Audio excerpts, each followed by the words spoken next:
I got comfortable taking uncomfortable risks. I got comfortable asking people to invest in a stupid organization called a startup.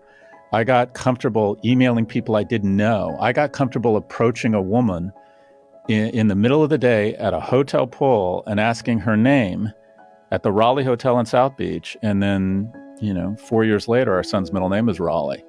Nothing wonderful is going to happen to you unless you take a comfortable risk, especially around relationships. If men don't figure that out early and they're told for whatever reason they get dopa hits from video games or Netflix or vaping, whatever it is, and they can just stay at home and have these reasonable facsimile of relationships, they're just going to be less happy, and they don't develop those skills, and they become kind of unviable mates. They don't have the skills. They don't have the confidence to go out. So true. And this is one of the things I believe in so much is the importance of stepping into courage. Step into courage to take risks to create that business. Step into courage to go speak to that woman. The more that we as human beings, and especially as men, the more we stay in our comfortable box, the more we stay in that lane, that pillar in our life where we're comfortable and we don't take action into fear, the more we are not going to have an epic life. One of my favorite quotes is nature loves courage, and I really believe that to be true. The universe, God, nature helps those who are willing to be courageous. Don't hold back, go all out, unleash that animal within yourself. Take it.